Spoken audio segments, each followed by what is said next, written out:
my videos, you may already know that I haven't used any store-bought fertilizers or soil amendments for years. Instead, to ensure soil fertility, I rely on homemade compost, vermicompost, compost tea, and mulch.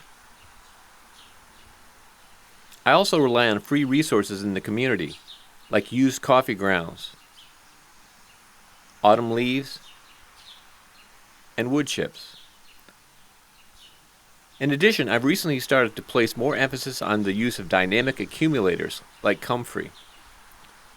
Today I'm going to add another tool to my arsenal of soil enhancers. I'm going to plant my first cover crop. A cover crop is planted primarily for the purpose of improving the soil. In my case, I'm mostly interested in fixing nitrogen in the soil.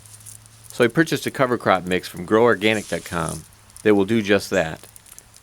Their premium soil builder mix.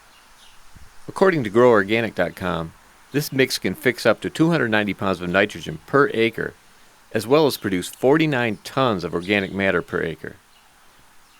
Nitrogen fixation occurs through a mutually beneficial relationship between certain soil bacteria and the roots of these cover crops.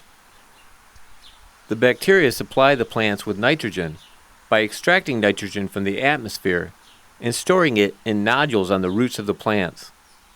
In turn, the bacteria receive nutrients from the roots of the plants. Another advantage of this mix is that it is fairly cold hardy, which is great since I'm planting for a fall and winter cover crop. Because this is my first cover crop and I'm hardly an expert on the subject, I'm not presenting this video as a how-to.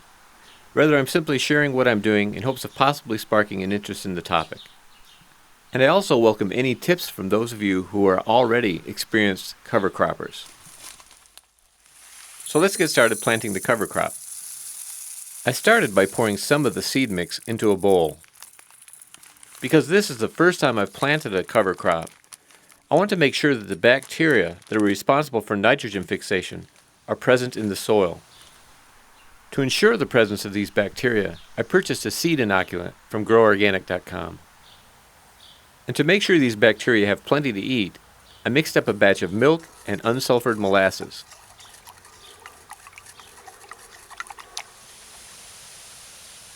I poured this delicious concoction onto the seed mix, added some inoculant, and stirred, making sure to cover all the seeds with inoculant.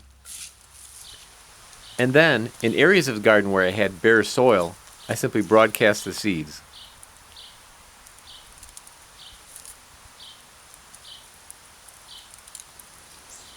Raked the seeds in,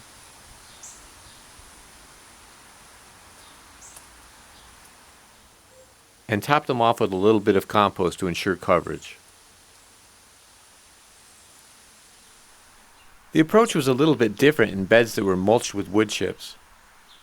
Rather than remove all of the wood chips, I brushed them aside and created rows in which I planted the cover crops. And then covered them with compost.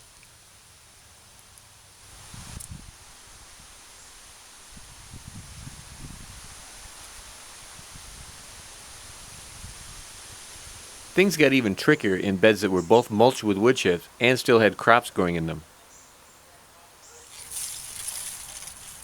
In these beds, I brushed aside the wood chips and then undersowed the cover crops below the existing crops and covered the seeds with compost. These beds won't get as much coverage as the beds with bare soil, but I'm still hoping it's enough to make a difference.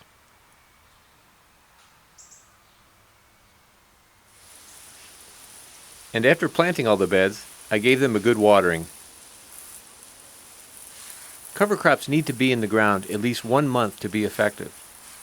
This won't be a problem since this is a cold hardy mix and my first frost date is 2 months away.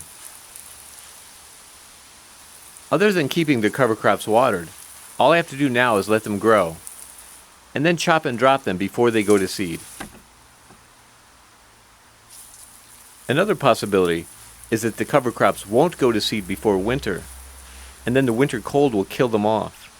This is actually the best case scenario for me, because I'll still get the benefit of all the organic matter, the nitrogen fixing, but it will be less work because I won't have to chop and drop them.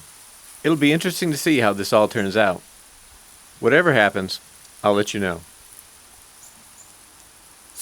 Well, that's all for now. Thank you very much for watching, and until next time, remember, you can change the world 1 yard at a time.